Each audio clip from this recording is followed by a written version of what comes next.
Trobe University Vice-Chancellor's Fellow and convener of the Ideas and Society programme, is curating this series for a 14th year this year in 2023. Ideas and Society brings together some of the nation's most respected thinkers and experts to talk about the big issues facing our nation, our region, and the world. The first of this year's Ideas and Society discussions was held in March of this year with some of our leading international relations analysts examining issues in the Indo-Pacific and Australia's defence policy. In May, Ideas and Society considered the housing crisis being felt across Australia. Tonight's discussion is about a decision facing our citizens that will define the future of our nation. It's a decision that is a first step in delivering the constitutional change and structural reform required to realise the vision outlined in the Uluru Statement from the Heart.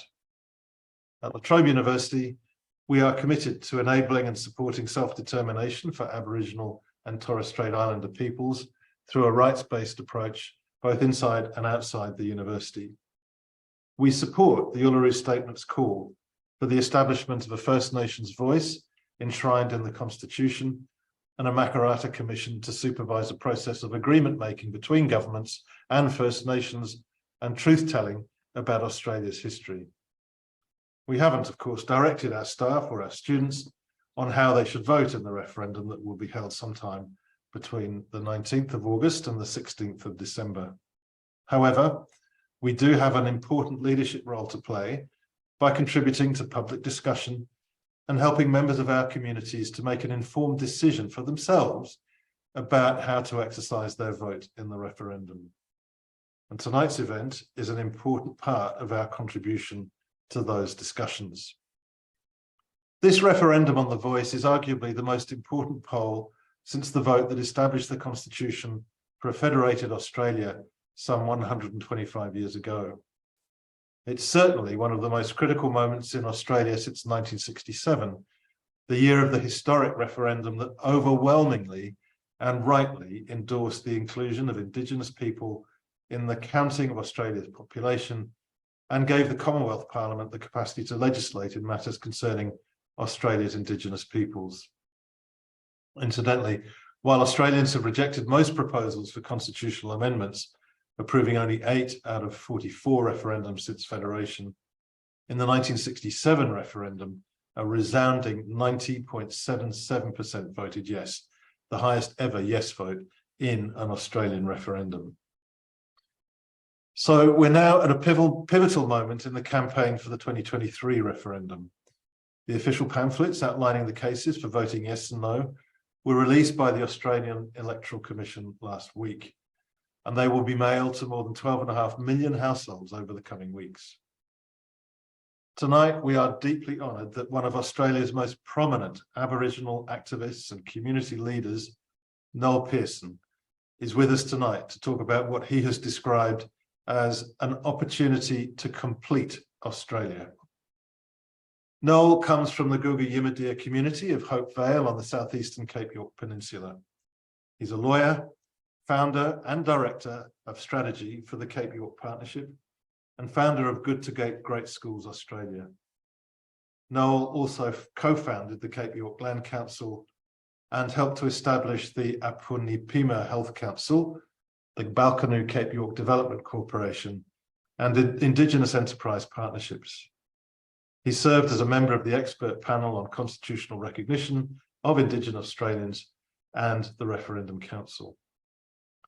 Noel will be led in conversation by Dr. Shireen Morris, a constitutional lawyer and a senior lecturer and director of the Radical Centre Reform Lab at Macquarie University Law School. Shireen has spent the last 12 years working with Indigenous leaders and with the Cape York Institute, devising and advocating the concept of a constitutionally guaranteed Indigenous voice, which was the subject of her 2017 PhD thesis. Since 2020, Shireen has been focused on multicultural and multi-faith support for the voice. She's the co-editor of Statements from the Soul, the moral case for the Uluru Statement from the Heart, which we at La Trobe were very proud to publish through La Trobe University Press, which is our publishing partnership with Black Ink, in February of this year. It's a really compelling set of essays from religious leaders arguing for a First Nations voice to be enshrined in the Constitution that includes contributions from Buddhist, Christian, Hindu, Jewish, Muslim, and Sikh communities. So Shireen will now lead a discussion with Noel, and then we'll have time for our audience to submit questions. It's now my pleasure to hand over to Shireen to get tonight's discussion underway. Thank you. Thank you so much, John, for that welcome and that introduction. And thanks, La Trobe University, for hosting this incredible discussion. I hear that there are apparently over 1,500 people tuning in online from all over Australia. So that's absolutely fantastic. And I'm very honoured to be joined tonight by my friend and longtime colleague, Noel Pearson.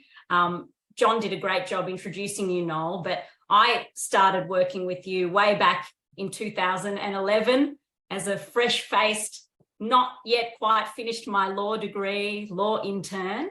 And I came up to Cape York and, you know, fortuitously, you offered me a job working on Indigenous constitutional recognition, which has changed the course of my whole life. But before that, you have been well known to Australians as a champion of land rights, a champion of welfare reform, and perhaps those two things sound contradictory.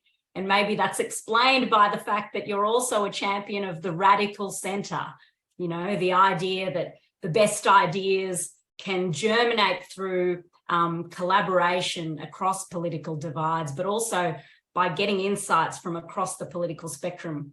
And your insights about the radical centre, I've become completely obsessed with that, which is why I've established this Radical Centre Reform Lab at Macquarie University. So Noel, thank you for joining us tonight, and thank you for all your work over so many decades on Indigenous affairs and policy in Australia more generally. I wanted to start by bringing you back to where you started, your childhood and your community, your roots in the Cape York community of Hope Vale, and how that led to you fighting for welfare reform, fighting for education, jobs, so that Cape York people can have lives they have reason to value. Can you tell us a little bit about the circumstances you grew up in Hope Vale and how you've seen Indigenous communities change over the decades, and how that informs your advocacy for constitutional recognition? Well, my parents instilled in me inescapable duty of service to what my father called your fellow man. And he instilled that in my siblings and myself from the earliest childhood, and there was no escaping it. So I thought that when I got educated and I had lots of opportunities, thanks to their support, that there'd be no question about me serving initially my community. That was my first focus. That was my first loyalty. That was my continuing love. I wanted my people to prosper and get on top of problems, enjoy the great life we had, because I had a very strong sense that Hope Vale was the best place on earth. And the childhood I'd had was just one I would never trade for any other childhood. I had this very strong sense of this as a kid, that, you know, it doesn't get better than this. And I think people elsewhere in the world, in the wider world outside, were missing out from the things I had. But as I grew up, problems started accumulating in my own community. I became aware of similar problems across other communities, problems that were minimal when I was a kid, were now kind of snowballing into particularly the social problems, the family breakdown, the dependency, the separation of children from their families, the increased numbers of incarceration. All of these things were kind of troubling me as a teenager. I was by then boarding in Brisbane, at boarding school at the Lutheran College in Brisbane, along with my other Hopevale friends. And I'd go back home during the holiday period, and I'd be getting anxious about the social problems that were accumulating. Anyway, I ended up at Sydney University, and I did a history degree there. It was just life-changing for me, my history degree, because I did honours, and my honours thesis was on the history of the mission. It was really finding myself, that process. And I'm doing an honours history research, doing lots of oral history recordings with old people from my community, with my elders, and coming to understand who I was and where I came from. It was a seminal time for me. And it was from then that I decided I'm going to work for my people. And the first agenda was land rights. And I emerged from law school literally on the eve of the High Court's decision in Mabo. So that was really the first 10 years of my work. So Noel, what you've sort of described is this transition from, the gaining of Indigenous rights, sort of this transition from protectionism in the 60s, 70s, to this sort of new era of so-called equal rights. And then you've sort of witnessed, as you've grown up, the flip side of those newfound freedoms, the unanticipated negative consequences of I guess, rights to alcohol and rights to welfare. So I guess is that what led you from land rights to then focus on welfare reform?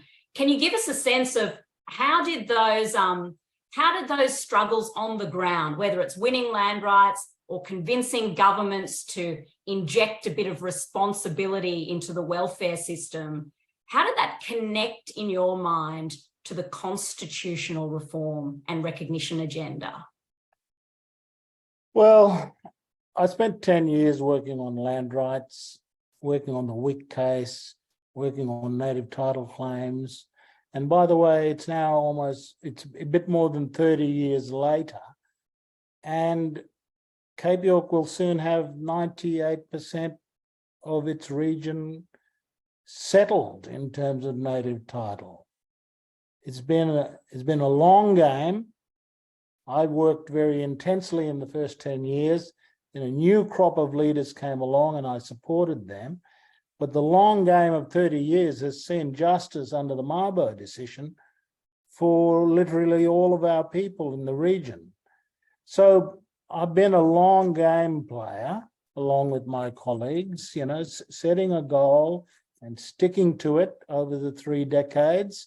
And the justice afforded by the Mabo decision has played out for our people.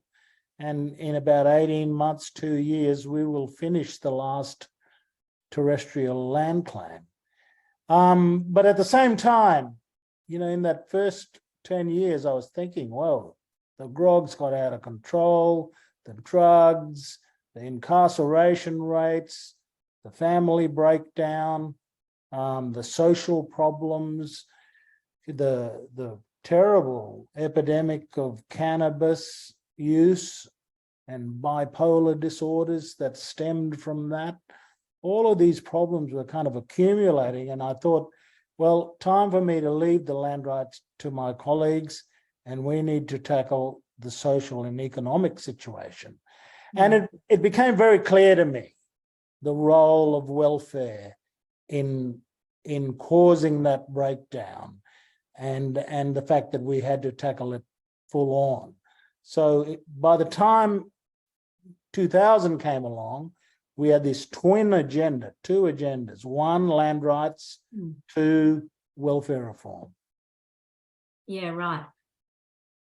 Look, when I was first started working with you, I learned a lot listening to your history and listening to some of the other Cape York leaders.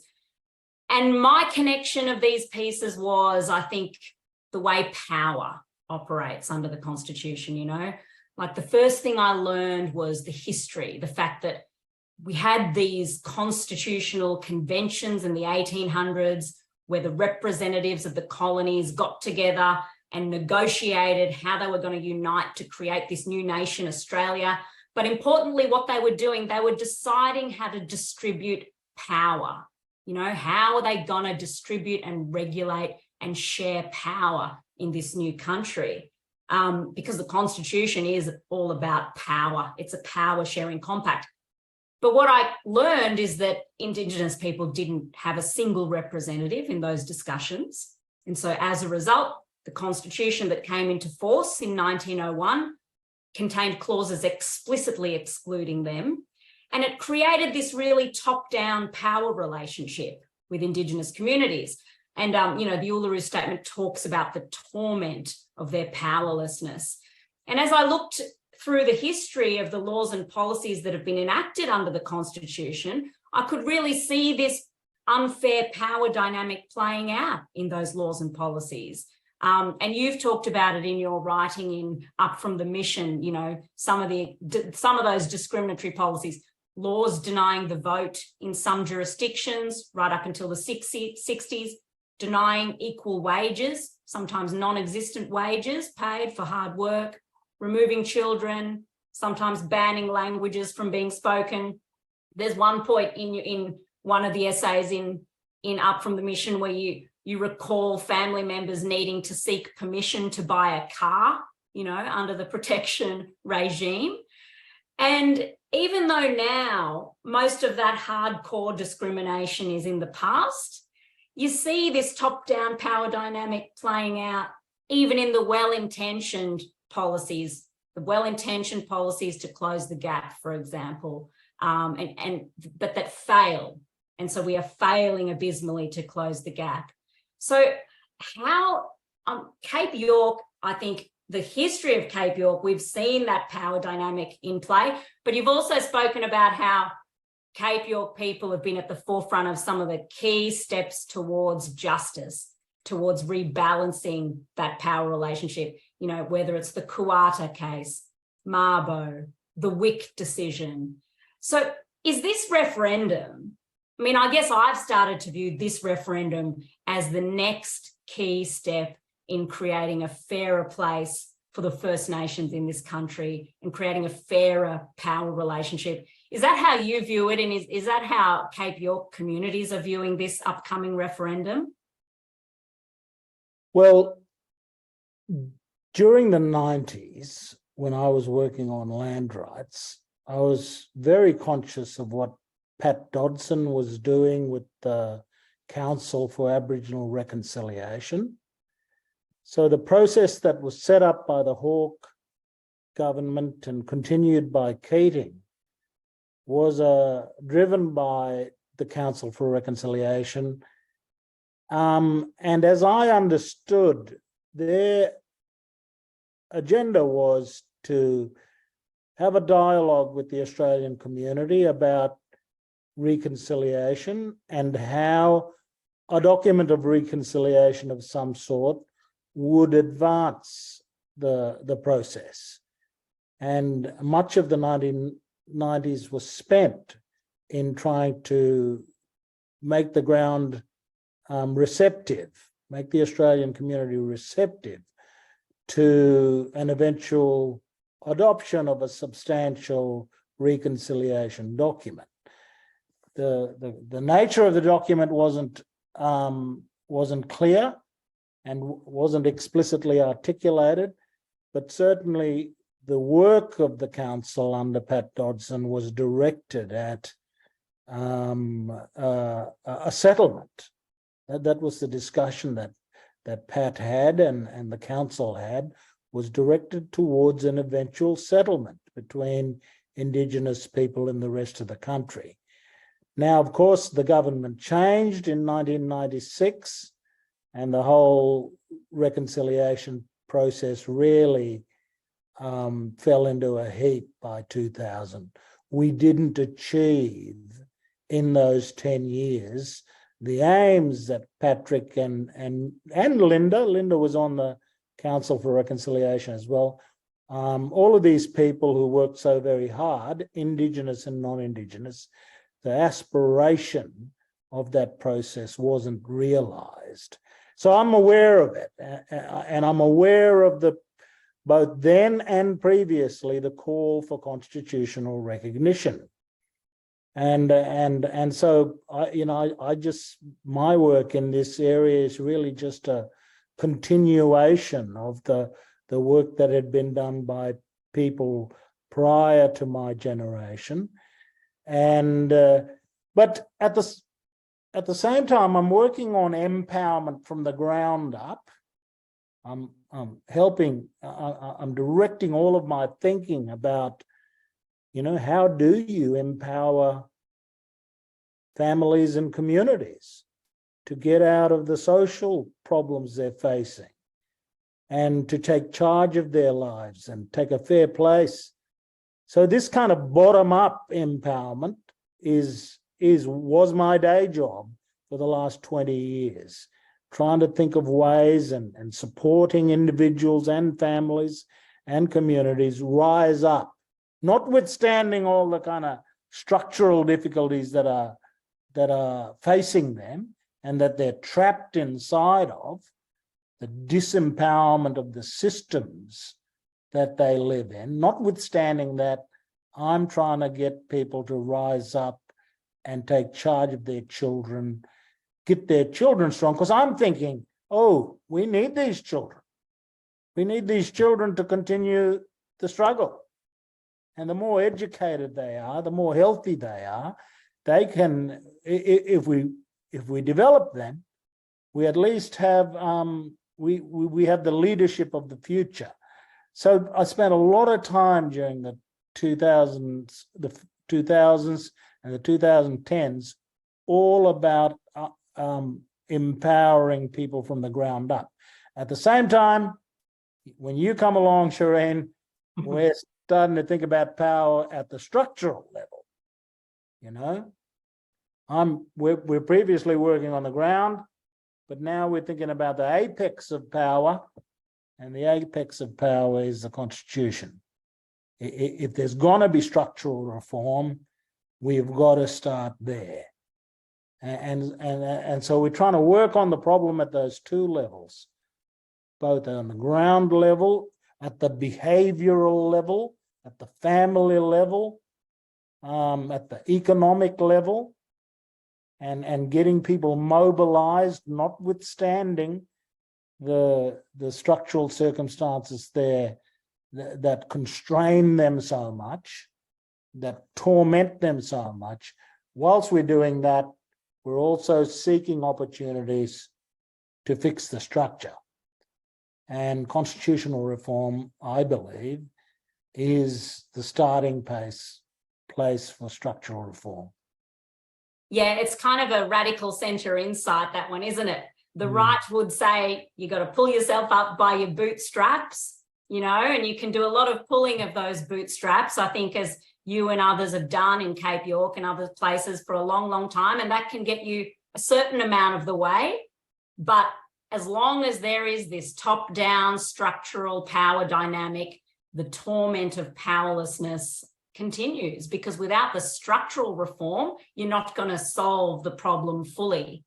Well, Elliot Johnson, who was the Royal Commissioner into Aboriginal deaths in custody, so he led a group of commissioners, including Pat Dodson and others, in writing the Royal Commission's report in 1990.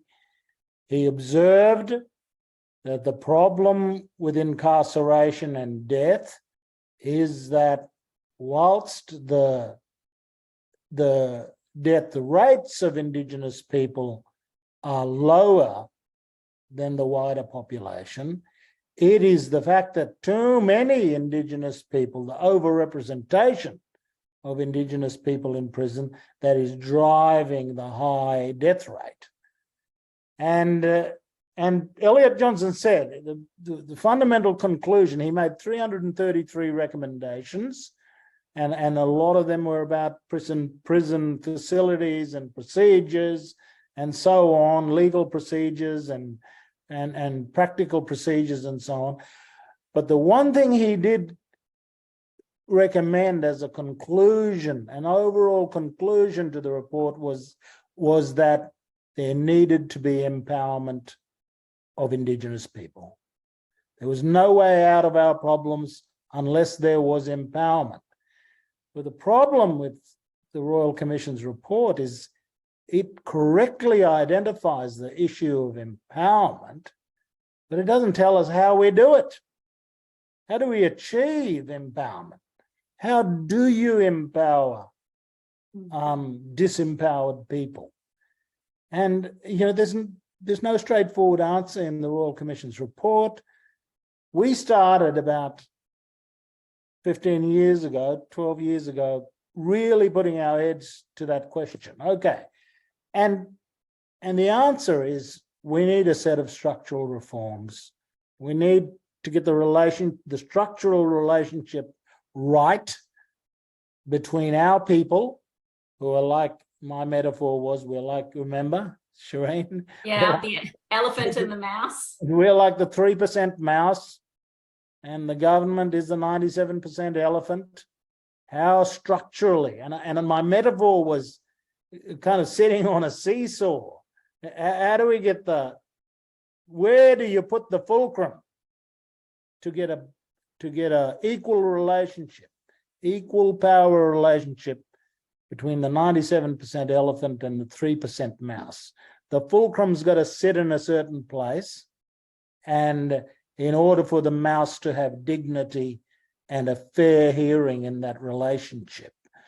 And so we've been focused on this need to empower the mouse, to put the mouse in a relationship with the big creature of government, so that the government just stops treating us as mendicants and a sideshow. That instead we have a more dignified power relationship in our dealings with government. And of course, we weren't the first, right, to come up with the need for some kind of voice. The call for a voice has actually been a repeated, consistent call when you look at the decades and decades and decades of Indigenous advocacy that have culminated in the Uluru Statement. So I'm talking about, William Cooper's petition to the King in 1937, asking for Indigenous representation in Parliament. The 1963, there he is. Did you have him there waiting, ready? Oh, no, I've just been reading Dana book about him. Yeah, the Buck petitions, 1963, the Yolngu people asking to be heard for better consultation when government makes decisions about them. Then you got the Ururu Statement, 1988, handed to Prime Minister Bob Hawke, calling for a treaty and calling for an Aboriginal representative body to oversee Indigenous affairs. Subsequently, ATSIC was created only in legislation, so it wasn't underpinned by a constitutional guarantee. So when problems arose, ATSIC was chucked out, right? Now, all that advocacy, responding to the torment of Indigenous powerlessness, calling for different forms of a voice. And then in 2017, the most extraordinary thing happened was Indigenous Australians forged the first ever national consensus position, right? The first ever national position on how they want to be constitutionally recognised, calling for a constitutionally guaranteed voice in their affairs, recognition in the Constitution through having an advisory voice. So not any kind of veto, just the ability to have a better say when Parliament and government make laws and policies about them. That's what this referendum boils down to. Noel, you've often talked about a yes vote in this referendum as having both practical benefit for the country and for Indigenous people, but also sort of emotional and psychological benefit. You know, it has those two equally important payoffs if we as a country manage to vote yes. I want to talk about, you know, the practical first, because I often get questions about it. And I was reminded recently on a, you know, you forget, we live in Sydney or the comfortable places we live in, and it's easy to forget the challenges that Indigenous communities, especially in remote parts of Australia, face. And I was on the Kimberley referendum roadshow recently, and you know, I was just reminded of how little some people have in this country. I was told stories about young Indigenous children who might break into houses, leave the laptop, leave the phone, but take food from the fridge, you know? And I saw that, and it was a stark reminder of the gaping divide that still exists in this country, which is, I think, a symptom of this powerlessness, this structural problem we've been talking about. So how is it that even though there are smart policymakers, well-educated policymakers, even though there's a lot of money spent, even though Australians have goodwill and we genuinely want to close the gap, how is it that we cannot, in a country that's wealthy and successful like Australia, we can't figure out how Indigenous kids in some communities don't have to go to bed hungry? And why are we in this situation? And how is a yes vote in this referendum going to help fix that problem? Because it's going to allow us to scale for the first time. Scale solutions that we know work, that people have demonstrated working. And I've been around the countryside, I've seen good things that I've gone to Kimberley and I've seen some innovations in housing, for example. And I'm thinking, oh, I'd like that approach to be taken to Cape York. Or I've gone around and seen solutions that people have cooked up. The problem with all these solutions, they're all small scale. They're all cottage solutions, cottage industry solutions. They're not, okay, we've actually, the Kimberley mob have crunched. They've worked out how to do social housing properly. Rather than creating a ghetto of social housing, you create a social housing that's vibrant and that provides a platform for families to get into employment, to get their domestic lives sorted out, get their kids into school, and attend to the environmental and hygiene health problems. So I see something like they're doing in the Kimberley, and I think, you know, this has been going on for a while now, at least 10 years, and government just does not have the gumption to say, that is good, let's get that rolled out. And one of our modest little programs that works just so stupendously well is money management, helping families budget their money and making sure that they've got solutions for domestic needs. So the kids got a square meal, they've got white goods in the house, they've got beds and blankets, and they've got education accounts for their children. We do all of this, and I think about all of these supports for families, and wonder, you know, why haven't we ever had a smart government that said, let's take these ideas, let's scale them up so that many more communities can benefit from it, and we can actually get people, Aboriginal families, to climb out of poverty. Poverty is a huge problem.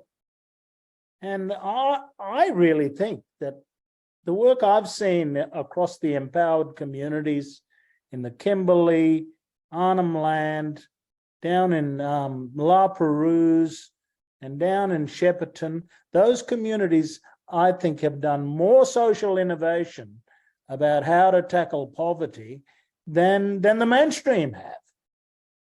And we're on the cusp of really coming to grips with problems of poverty and exclusion. It's just that we need a smarter relationship, a more empowered relationship with the governments that hold the purse strings and that have the power. You're right, because governments don't listen. You know, if they do listen, that's kind of the rare occasion, right? That's been my observation. You might get a government to listen because you've got a good relationship with a particular minister or a prime minister, or because you personally have influence. But across the board, it's very difficult to get governments to listen to and properly partner with Indigenous communities. And why doesn't whenever we get a solution that we're excited about and we think, oh, gee, we're on the road now, whenever we do that, it's because we've had to kind of put the shoulder in and we've had to, you know, squeeze the arm behind the back. Sorry, letting some trade secrets out here, but you know what I mean. You know, whereas I'd like those solutions to come as a matter of course, as a matter of governance. From the ground up, tailored you know, to the local community. The number of people I meet across NGOs and communities, and they say, oh, I wish you could help us with sorting this problem, man. And I'm thinking to myself, yeah, I possibly could, but there's 1,000 problems like that. I'd rather work to create a system where you guys are systematically getting a good response from the government, from the bureaucracy, from the politicians, and that you guys are able to have a direct relationship with these people so that they serve you better. And not only that, they follow you rather than you follow them. And, you know, the voice is going to be absolutely crucial, you know, not just at the top advising the parliament, but equally important, the voice is going to be good for the ground level, getting solutions coordinated and agreed and followed up on at the level of Yuendamu, or at the level of Arukun, at the level of Hopevale, at the level of Wilcannia.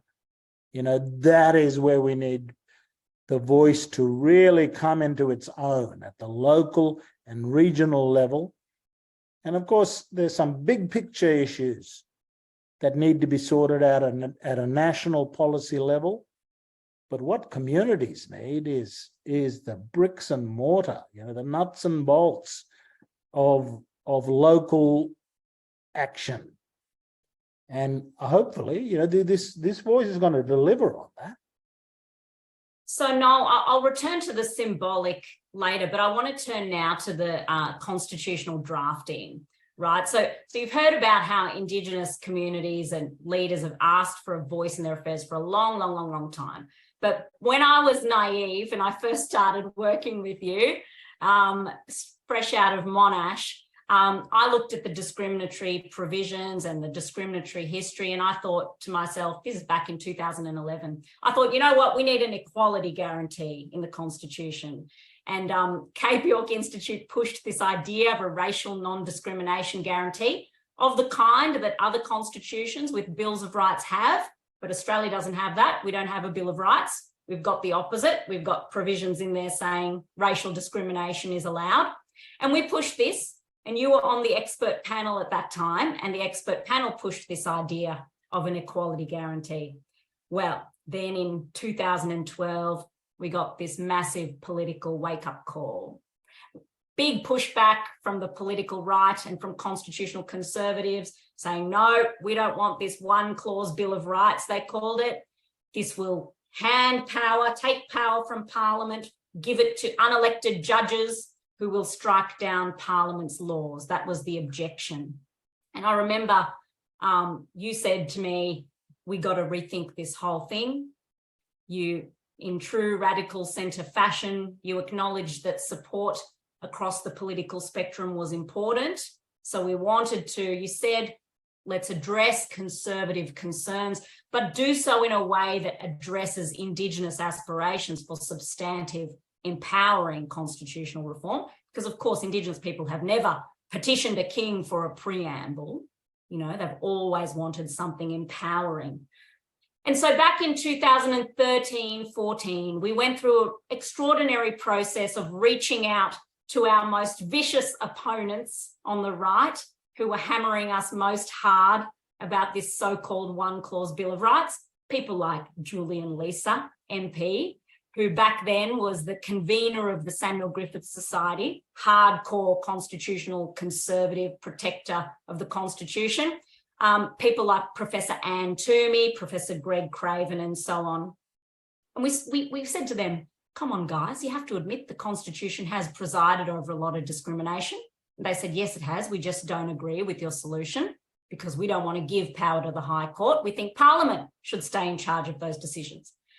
And we said, well, help us come up with an alternative solution, right? And that is how this alternative idea of a constitutionally guaranteed Indigenous advisory body came about in 2014. The idea being that instead of having the Constitution empower the High Court to decide what's a good or bad policy and strike down policies it found to be discriminatory, instead the Constitution could empower Indigenous communities themselves to have a better say right at the start when Parliament and government are making those policies. And I have to say, as much as it annoys me to admit it, those Conservatives obviously led us to a far superior proposal that was much more in line with the decades of Indigenous advocacy calling for a voice and empowerment in their affairs. So I want to just take you to the constitutional drafting. Remember our, Shireen, Yeah. remember our little two-step phrase, step right, step up. Oh, yes, that's right. Yeah. I've still got that slide, Noel. Noel drew this slide with a narrow window of constitutional opportunity. And he said, we've got to get the proposal through this narrow window. If it's too far to the left, it's outside the window, it will fail. And he said, your racial non-discrimination proposal is too far to the left, it's going to fail. But he said, we can't drag the proposal to the right and let it slide down to minimalism, because if it's too much of a crappy proposal, Indigenous people won't support it. They don't want a miserable preamble. That will fail, just like it failed in 1999. So Noel, you said, find a way to step right and up. So address conservative concerns, but do it in a way that Indigenous people can passionately get behind. And I hope you can all see the screen there, the slide. This is the amendment that we worked on in 2014 with those constitutional conservatives that basically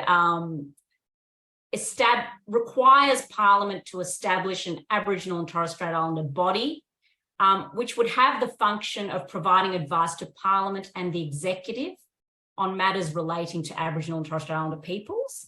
And I wanted to show you this to emphasise the fact that the executive was there from the start. In fact, it was Julian Leeser who pressed upon us the importance of the voice having a constitutionally guaranteed role advising the executive. He said to us, you know, by the time policy positions reach Parliament, they are already very locked in and difficult to change. If you want this voice to have real practical impact, it needs to partner with government on policy development. So that was there from the start. And indeed, it was Conservatives who told us we should be ensuring that the voice can advise the executive. Parliament would have power to enact all the details about the body, that's clause 2. But back in 2014, we also had a clause requiring the advice of the body to be tabled in Parliament, that's clause 3. And clause 4 also required parliamentarians to give consideration to the advice. Now, that drafting was published by Professor Anne Toomey in 2015. She's one of the most respected black letter constitutional lawyers in Australia. Now, over the next 8-9 years, lots of different experts debated and discussed this proposal and proposed lots of refinements. Then 8-9 years later, in 2022, Prime Minister Albanese released these words at Gama. So you can see an introductory statement of recognition has been added at the start. The basics are still the same though. There shall be a body to be called the Aboriginal and Torres Strait Islander voice. The voice may make representations to Parliament and the executive government on matters relating to Aboriginal and Torres Strait Islander peoples. That's there, that's similar. The word advice has been changed to representations. As Anne Toomey explained, that change was to ensure that the word advice was not interpreted as meaning advice that should by convention be followed in the same way advice from a minister to the Governor General by convention should be followed. So changing advice to representations is actually making it more modest and more respectful of parliamentary supremacy. And clause 3 was still the same. Parliament would have power to make laws about all the details of the voice. Then further adjustment was made, and this was the final drafting that went through the Parliament recently and has successfully passed. This is the amendment that we will all vote on.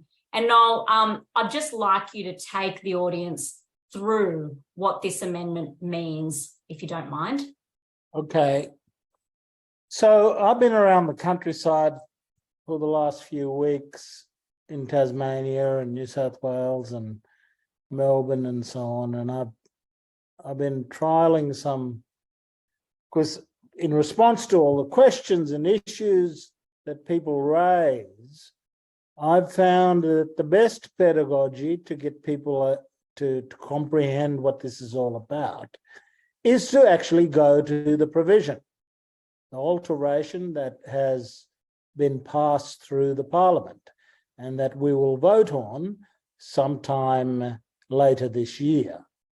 And once I trialed this with a few audiences, I found that there was no better way of having the discussion in a forum or one-on-one with somebody who's grappling with this concept of the voice to understand what is being proposed.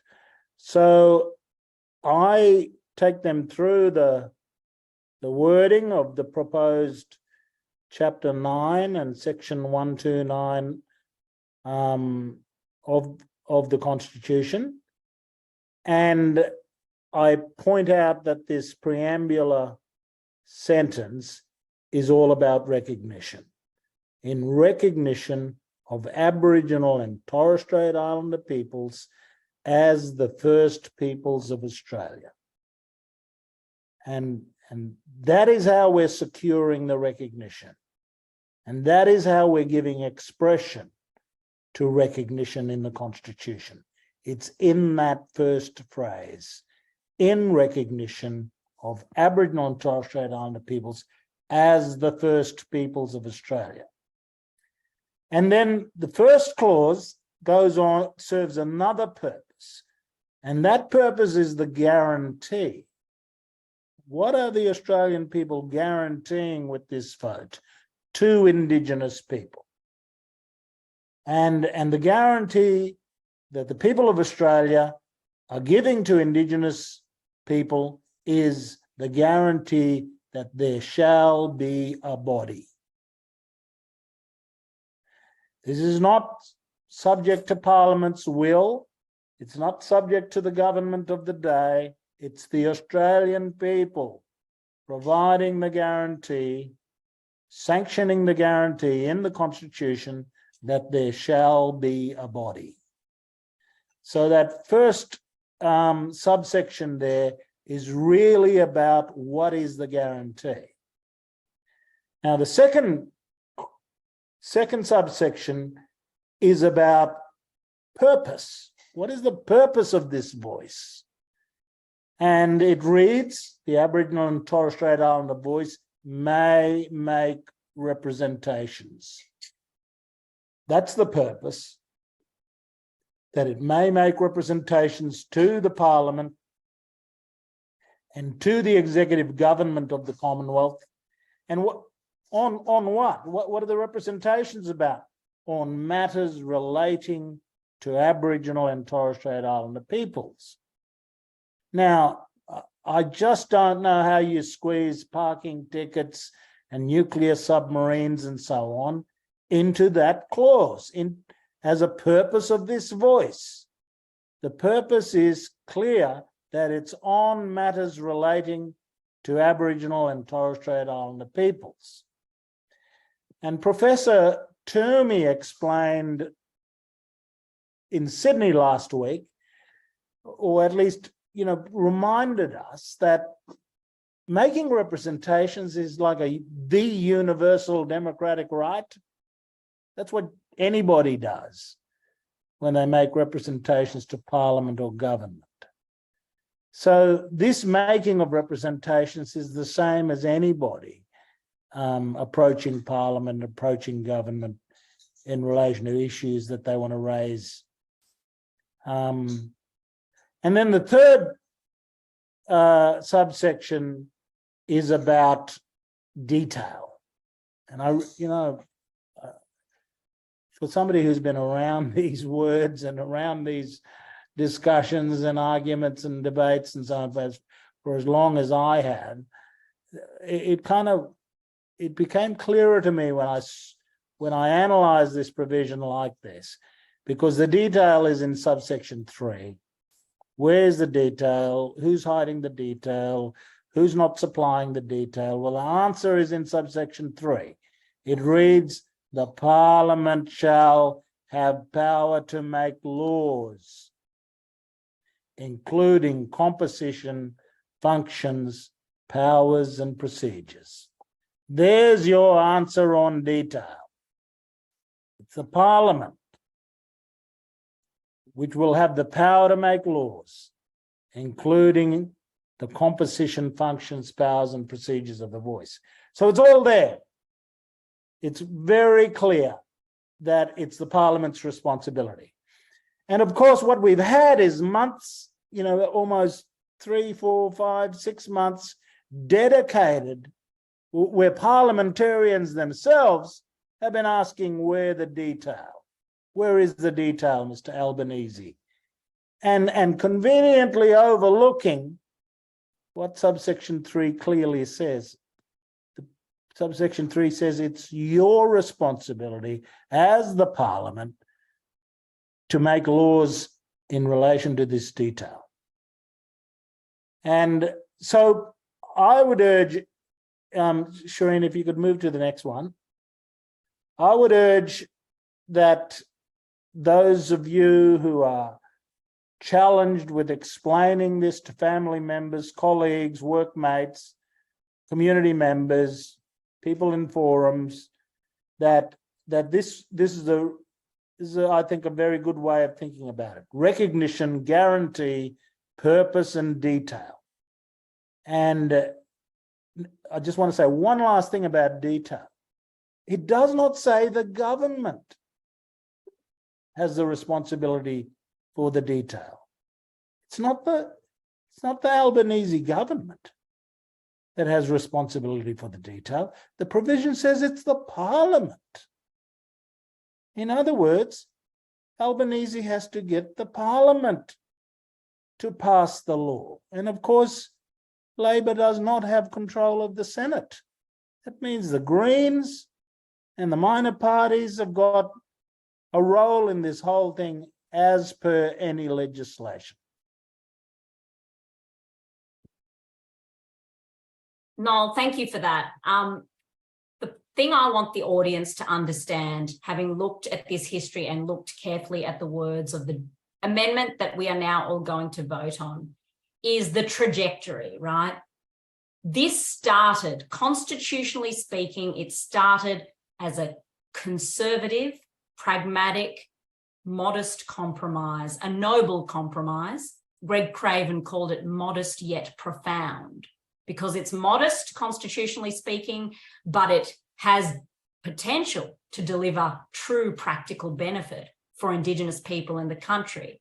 But it is true that it started as a modest compromise in 2014. And over 9 years of debate and deliberation, the provision has been streamlined and shortened and refined and made even more modest, right? You saw the drafting history, the tabling procedure has been dropped. The requirement that parliamentarians consider the advice has been dropped. Advice has been changed to representations to make doubly clear that it does not need to be followed, to emphasise that Parliament remains in charge. But I wanted to draw your attention to this final refinement that was actually made before the most recent parliamentary committee began. Very good refinement that was completely ignored in the media coverage and debate about this. What the experts did was they expanded Parliament's power under Clause 3. If you look back at the previous version that the Prime Minister released in Gama, Clause 3 said Parliament shall, subject to this Constitution, have power to make laws with respect to the composition, functions, powers and procedures of the voice. With respect to is sort of narrowly construed. I didn't think there was any kind of problem with that because it includes the incidental power. It would include everything Parliament needs to manage the voice. But because of these new objections that some people were raising about the ability of the voice to give advice to the executive, would this lead to unintended constitutional implications, etc.? To address those concerns, the experts expanded the conferral of power to Parliament under Clause 3. You can see they broadened the language. So now it reads, the Parliament shall, subject to this Constitution, have power to make laws with respect to matters relating to the voice, including its composition, functions, powers and procedures. That change makes doubly and triply sure that Parliament has power to control all matters relating to the voice and how it interacts with Parliament and government. That change addresses beyond doubt any concerns that were being raised, which, by the way, I think they were spurious and exaggerated concerns, but it shows the pragmatism of Indigenous leaders throughout this process. Highly pragmatic. I'll stop sharing the screen now, but Noel, when you view this constitutional amendment in historical context, it is pragmatic, it is modest. You know, Julian, Lisa, the hardcore constitutional conservative, he's the guy who, instead of asking for a BMX bike on his 10th birthday, he tells everyone, I asked for a copy of the Constitution. I imagine him sleeping with a copy of the Constitution under his pillow and, you know, having nightmares about unelected judges and what they might do. That guy, he wrote in 2016 that this is the kind of clause that Griffith, Barton and their colleagues might have drafted had they turned their minds to it. So a constitutional conservative like Julian, who has opposed every other constitutional reform proposal in the past, he is passionately in favour of this because it is a conservative proposal. So my question, Noel, is that extraordinarily, Indigenous people in their pragmatism proposed this through the Uluru Statement. That is a very generous offer when you think about the history of what Indigenous people have gone through in this country. You know, they're coming to us, non-Indigenous people, with hands outstretched, saying we want in, we want to be included in the Constitution, even though you've excluded us, we want to be included and all we're asking for is an advisory voice. Is it too modest? And what would you say, you know, you do this thought experiment that I think is really interesting. If Indigenous people had been included aboard the Lucinda or the Windsor Hotel when the founding fathers were drafting the Constitution, would they have drafted something like this for their inclusion in the new Commonwealth? Well, of course, I think the right word is it's profound. It may be simple, but it's profound. It will have profound consequences. I think bringing the Indigenous voice to Parliament, to the government, will have profound consequences for the place of Indigenous people in the democracy, where we won't just be a kind of marginal people in our own country that are kind of brought out from time to time when the January 26 comes around, or some other cause of controversy brings us into the limelight and the center stage, and then we disappear back into the wood heap for the rest of the year.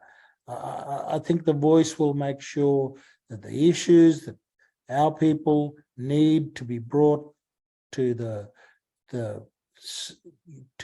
democratic process in Canberra and in George Street and Spring Street and so on. This is a profound proposal. Is a profound alteration to the Constitution. I think it is what is needed. We had a lot of discussion leading up to the Uluru Statement about which of all of these proposals, would it be a rights clause? Would it be some other form of preambular recognition? All of these proposals were discussed, and the overwhelming preference that people had from around the country, we want a voice. We want to be able to contribute to the political debate about our future and our place in the country and the things that we need for us to take a rightful place in the country. So we're on the cusp of achieving that. Noel, final question, and then let's take some of these questions that are coming in from the audience. I think the benefit for Indigenous Australians is totally clear. Totally clear, this will have practical benefit. This will give them a guaranteed say in laws and policies made about them. What's the benefit for the country as a whole? The country will stop being in denial. We've had 235 years of denial, and we still live like that. For however long the kind of power board of Australia has the Aboriginal switch on no. We're on no. No is the default. We wanted, we deserved recognition in 1788. We didn't get it. The switch was no. In 1901, with the Constitution, where was the switch? The switch was on no. Even in 67 kind of removed discrimination in relation to citizenship, but it did not go to the yes position on recognition. It did not do that. And 2001, we were supposed to come to a reconciliation moment and press the switch to yes. That never happened. So this whole referendum is about, are we gonna switch the button to yes on an Indigenous place in Australia, a properly recognised place in the whole concept of Australia as set out in our Constitution. And that is what we're voting to complete the country, as John said earlier in his introduction. We're voting to complete Australia. And we're either going to say yes to that, or we're going to keep the button at no. And, subside to the default position. Every time we've ever thought about this in the past, and the question has been raised, Australia has said no. Noel, let's take some questions from the audience now, so keep them coming in. First one is, what's your view of the media's coverage of the Voice debate? Well, it is what it is. There's not much I can do about that, and not much anyone can do about that, other than to persist with our case with dignity, with perseverance, with not shying away from our objective. We've got to be positive. There's lots of reason for grief and discombobulation, but I just think we've got to keep our eyes on the prize. We've got to keep going. This is our best chance, you know. This is our best chance to finish a process that our elders started, you know, back in 1938. We're just continuing his work. I want to complete his work. I want us to complete his work. And yes, you know, I'll leave it to the historians to tell us about how the media covered this campaign. Yeah. Another question is, what's your feeling about Queensland and Western Australia? Do we have a lot of work to do in some states more than others? Yeah, the challenge in Queensland is very clear. We have just got to have faith in Queenslanders, got to have faith in the Australian people. There's nothing to be gained from fearing each other. I think the No campaign people succeed when they cause Australians to fear us. They give Australians reasons to fear us. But at the same time, from our point of view, if we should not fear our fellow Australians. We got to believe that we can appeal to their good instincts, their better selves, to rise out of the muck, and do the right thing for the country. You know, you can be cynical about what I'm saying. You can be skeptical about it. Yes, you might say, also being realistic about it. But this has been a long game. Everybody's told us you'll never kick off a process of recognition with John Howard in 2007. Well, we did. Oh, you'll never revive the idea once Kevin Rudd put it off. Well, Julia Gillard did. You'll never, get a consensus amongst Aboriginal and Torres Strait Islander people about what kind of proposal we should run with. Well, no, we did, with the Uluru Statement from the Heart.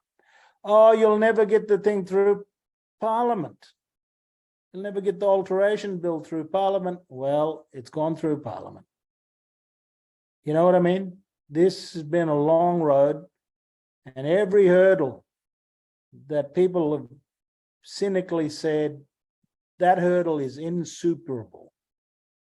And, well, that's not proven to be the case. We are now literally 3 months away from the Australian people deciding whether or not to complete Australia. Noel, there's a question here that speaks to power. And I think it's interesting because it kind of reminds me of the fact that, you've got some objections further to the right that say, oh, this is going to give Indigenous people too much power. It's too radical. And then you've got the opposite objection from the far left saying, oh, this is not enough. This advisory body, it's not a veto, it's too weak. Where do you think this sits? The question is, do you think this is going to flip the scale and give Aboriginal people more power? Where does it sit in the rebalancing of that power relationship? Oh, as I pointed out in that explanation of the provision, the essential power is to make representations. The essential power is the basic democratic power that Anne Toomey talks about. Same as any other power of people from outside of the parliament to make representations to the parliament. The only difference here is that it's to make representations in relation to Aboriginal and Torres Strait Islander people. That's what it's about. It's in relation to the collective interests of the Aboriginal and Torres Strait Islander people. Otherwise, the power is what lobby groups exercise every other day, what individual citizens exercise every other day. You know, this is just a normal business of putting propositions up to the politicians, to the parliamentarians, and to the government about what you would prefer to see in terms of policy and legislation. The power is the same. So I just don't, there's no basis for the objection of inequality. And this connects to another question that's been asked. Do you think it's fear? Do you think that it's fear that's underlying most of the objections, driving opposition? In terms of the campaign and opposition to this idea, of course, it's always fear. Fear is the best weapon against reform and change. Fear is why we never say yes. We keep the switch on no. And we've kept it on no for 250 years, if you count Captain Cook. You know, it is fear. I just think. How do we combat that fear? Well, if we're going to complete the nation, we have got to see the opportunity that's there. We've got to advocate a campaign for hope and inclusion and friendship, because the day of continuing to fear Aboriginal people has someday, soon, got to come to an end. You know, we can't go into it.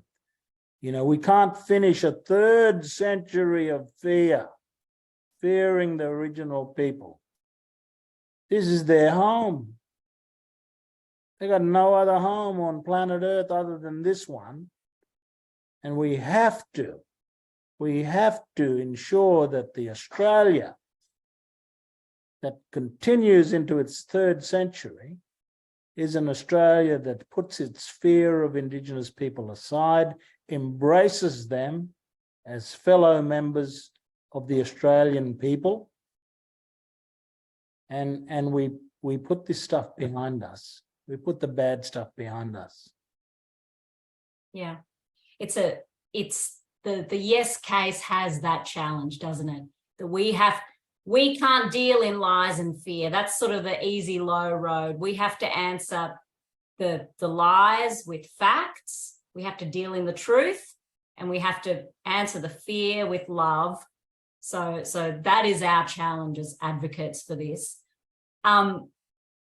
Another question coming through is a good one, a practical one. What are some simple things that we can say to people who are not sure how to vote in this referendum?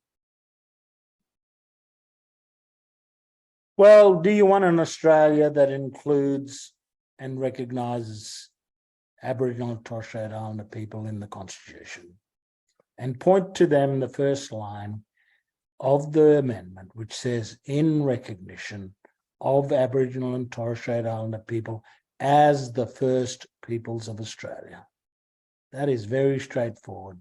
That is very plain English. And yet, in those simple words, we will be doing a profound thing. Those simple, small words are powerful and profound because of the document in which we are placing them. They're profound. You know, in any other situation, that clause would be, it would not carry as much import as it does. It carries import and heavy meaning because of where we're authorizing it to be placed. We're authorizing it to be placed in the country's most fundamental document. Yeah. See, I'm not like Julian. I didn't have the Constitution under the pillow. But I do understand its importance. It is ultimately the apex document. In our country, the Constitution is the apex document, and I understand that, I respect that, I appreciate that. And these simple words carry heavy meaning because of it. And I would just, my advice to your questioner is to simply read those first words and get the person that you're talking to reflect on what that means. Yeah. It's also, I think, reminding everyone this is a yes or no. There's no in between. Do we say yes to recognising Indigenous people in the Constitution from which they were excluded in 1901 by giving them an advisory voice in their affairs? Yes or no? No means we want things to stay the same as they are now, right? No means the status quo. Yes is for recognising Indigenous people and giving them a voice. So that's the question. That's what this boils down to. Noel, another questioner is asking, why do some Indigenous people support the no vote? Oh, because they're hugely mistaken. There is no progressive no. There's only no. And we've got to wake up to ourselves. This idea that somehow somebody who wants progress for our people is advocating a no, a vote for no in this referendum is just sadly and terribly mistaken. The overwhelming desire of Indigenous people, above 80% in the polls consistently over the last 4 years, is for this referendum to succeed. We want the Australian people to vote yes and to grasp our outstretched hand from Uluru. The invitation from Uluru is an outstretched hand to the rest of the country. And it'd be a terrible thing if that hand is ignored and brushed away. I just think with any campaign, there are tragic positions like that at the extreme ends of the debate. But I know enough about Indigenous Australia to know where the centre of gravity is. And the centre of gravity wants the Australian people to vote yes in this referendum. Yeah. The stats also speak for themselves, I think, and deserve to be respected. Like you mentioned, over 80%. It's like recent polls showed something like 86% of Indigenous Australians are voting yes. They want to be recognised through a voice. But it's also important, in the Uluru Statement, the consensus that was achieved then, 250 Indigenous delegates chosen by their peers, their Indigenous peers around the country, 7 dissented. The Senator Lydia Thorpe was among the dissenters. 250 minus 7 is like something like 97% strong consensus. Now, 97% or 80+%, that is a very robust consensus, particularly given the massive diversity of Indigenous Australia, all the differences. Speaking as an Indian Australian, you would never get that level of consensus in the Indian community on anything. And frankly, it would be just weird if there was 100% consensus. So I think as non-Indigenous Australians, we do need to respect the fact that Indigenous people have done the hard work to forge such an impressive consensus. That Uluru process, Yeah. and driven by Megan Davis and Pat Anderson, really. I attended a proportion of all the meetings around the country. Those ladies attended to all of them, and a group of other leaders from around the country. They really carried the Uluru process.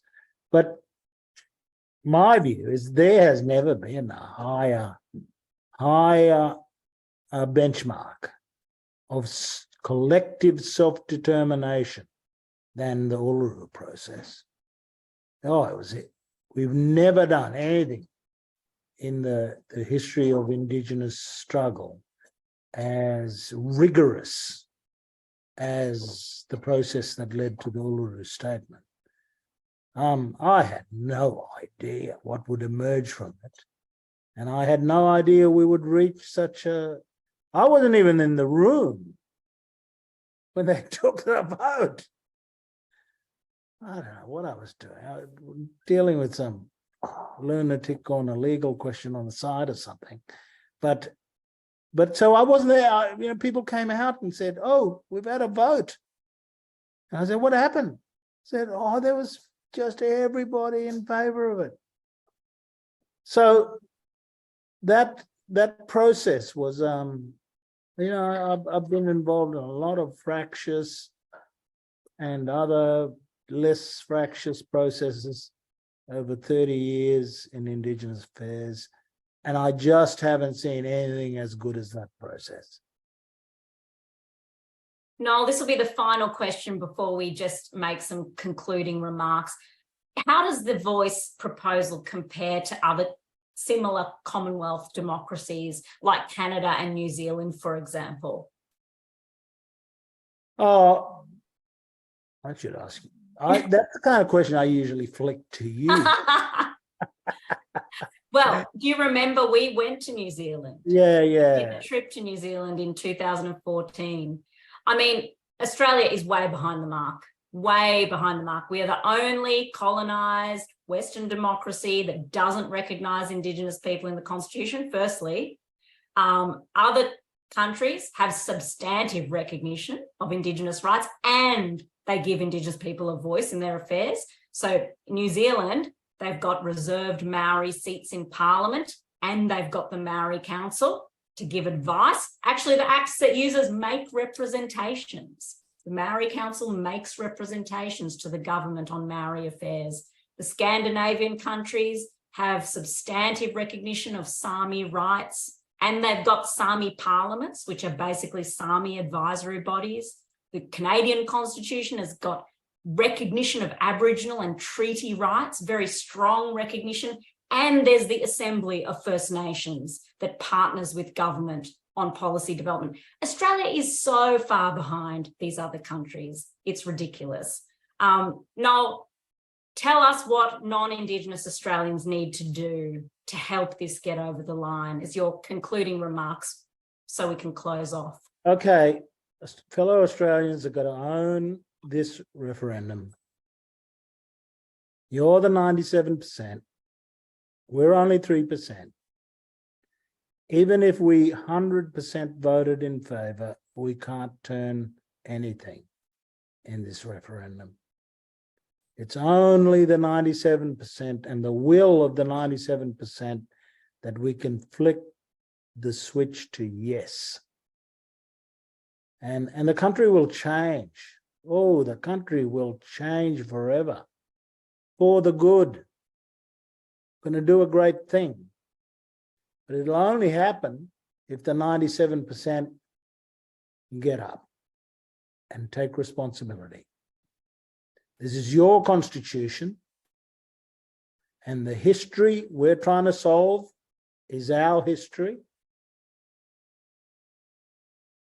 We're only 3%. We don't know. The rest of the country doesn't know us. The rest of the country hasn't had us walk through their doors and have a meal. The rest of the country, most of whom have never met us. They might have, you know, fond feelings for us, but just by numbers, the rest of the country doesn't know us. It's not like same-sex marriage. Same-sex marriage, we know family members. We have friends from the workplace, friends from childhood that inspire empathy and support from us. But with blackfellas, there's fear. Fear because we've never had one sit at the table with us and eat. Only a minority of Australians have done that. So we're kind of looking for a higher motivation than friendship and family membership and so on. We're looking for a higher motivation. We're asking Australians to dig deep, be your better selves, and do something truly worthy of our country. Do something truly worthy. All of this in a situation where the people saying no want us to reach for our worst selves. And I really believe we can do it, but we're going to have to take responsibility. We can't be passive. We can't disown our responsibility. We can't say after the fact, oh, it would have been good if we'd won. No, we'll only lose if we don't take responsibility. Thank you. Thank you, Noel. I want to thank you for all the work you've done over so many years and the work that you're going to be doing in the next 3 months. Noel is literally door knocking, everyone. He's literally going through shopping centres and knocking on doors, trying to win a yes vote. I want to echo what Noel has said. Please, as non-Indigenous Australians, let's not let Noel and other Indigenous leaders do this by themselves. We cannot be passive bystanders in this debate. This will only get over the line if every single one of us on this call tonight and beyond persuades everyone we know.